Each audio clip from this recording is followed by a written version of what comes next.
how's it going? So we are here today to see how close the Maris LVX stereo modular delay pedal can emulate the hallowed halo sound on the Keeley effects Andy Timmons dual echo. So first things first, I typically record these at night when everybody is sleeping, so I whisper a lot. Working on that for you all. Switched up some things around today. Have a new microphone that I'm using. If you like it, it is the DPA Microphones 2017. It's actually a shotgun microphone that I'm using for this. So we'll see how it works.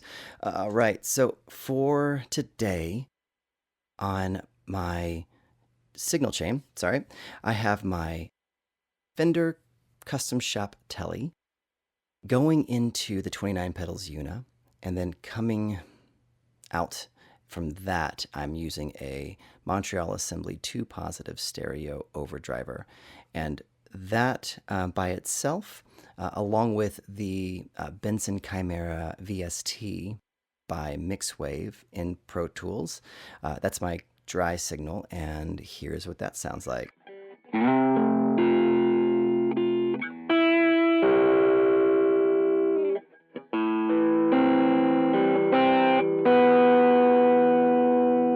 Okay, so let's start with the halo, and real quick, I'm going to make sure these tempos are moderately synced up. And to do that, because I'm not bringing in like my disaster area smart clock for this, I'm just going to do it by hand.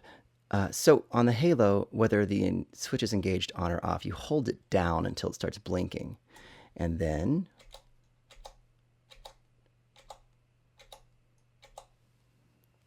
that's how you get it in sync, or at least the tap tempo, and it will automatically just kind of go back to the on-off engage mode. So here is the halo.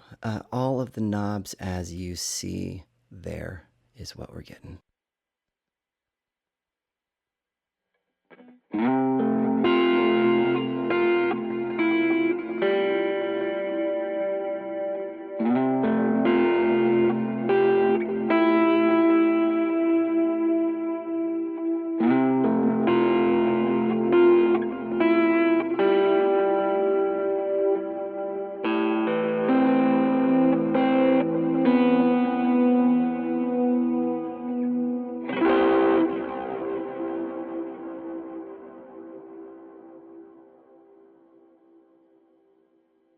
So you can see some wonderful syncopation, some wonderful diffusion in that algorithm there. Creating that was actually pretty difficult because of that syncopation, and I'll show you what I got on the LVX. It's close. The syncopation's not exactly right, like the taps aren't exactly right. For me, it's okay. And as a quick aside, any of these videos that I'm doing like this, yes, I'm trying to make the LVX as close as possible to what it's comparing to, but it doesn't have to be exact, and it doesn't have to be exact to my standards.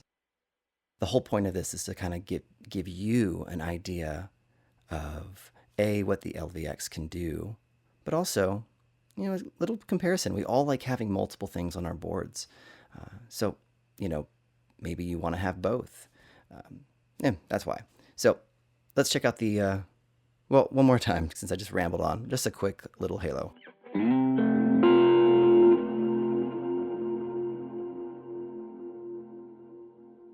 Now to the LVX.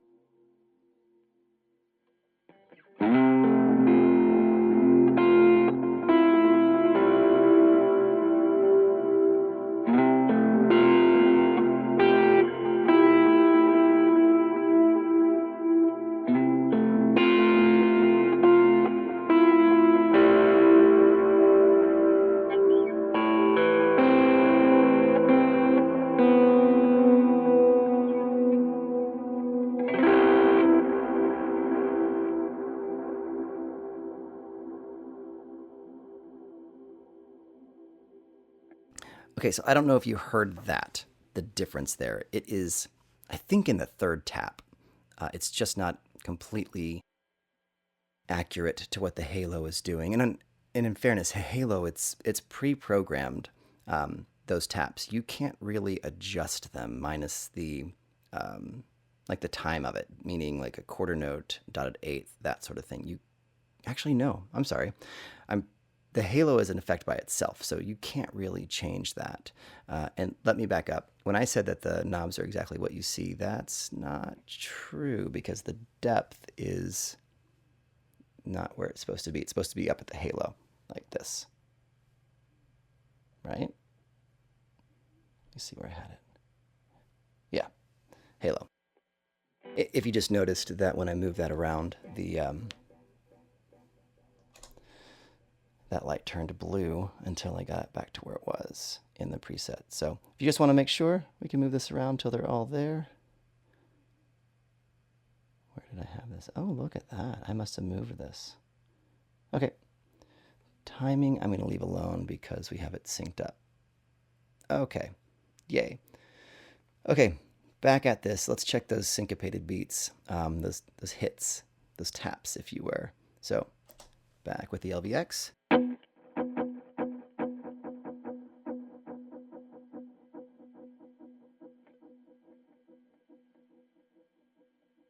Okay. And the halo.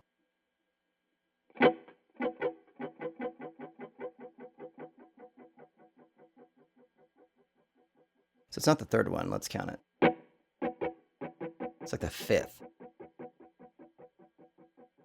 What this almost does on the halo, it kind of like leaves out that third beat. That third, what is it, a dotted eighth?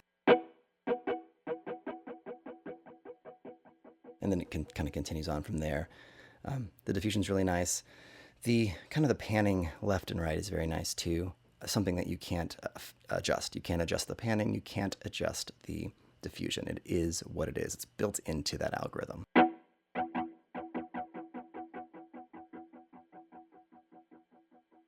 So versus the LVX, which you can tweak so many different things. So, okay, here.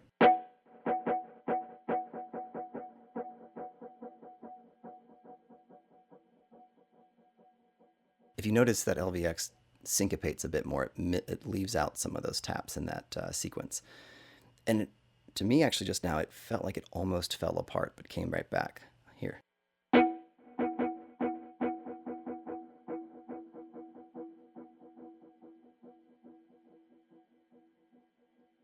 I think it's the diffusion that does that as it kind of brings it back into play. So, one more round of each of them, and then I'll show you how I did this on that LVX.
So super fun. I like them both. In fact, I made a little bit of a snippet and sent it to my buddy, and he's like, "That halo sounds so good," and it does. So Keeley knocked it out of the park again. You know, in all of the modes, you can get into like a BBD type on that halo. You can get into a tape type. It's a fantastic little box that so much is like in that little single housing. And it's definitely one of those quick, what you see is what you get, quick tweaks, and enjoy it from there. So The LVX, how did we get there? Let me see. Let me see what we've got. Don't need that on. All right, I'm gonna put my guitar down.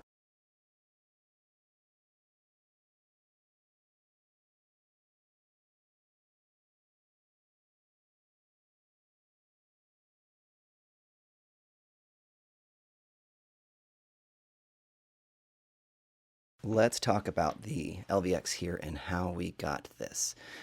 So I have it saved as a favorite for when I play live because I actually really like this sound live. Okay, so as a delay, we're using the poly structure, digital type. In this case, it's a 73 BPM, but as you know, you can just kind of do what you want in terms of what the BPM is for the song or so much. Left division is at a quarter, right division at a dotted eighth, and the half speed is on. I have the feedback set to about 65%, the crossfeed at about 55%, the mod at about 18%, and the damping at about 62%. Dimension here is about 4%. Left mod being slow and shallow, right mod also being slow and shallow. And on this one, I'm using 2 taps. Level is at 100% right there. This new page here is on their most recent firmware, and it allows you to tell if you want the MIDI clock to use the global MIDI or to force ignore, so force it to not listen to the MIDI clock.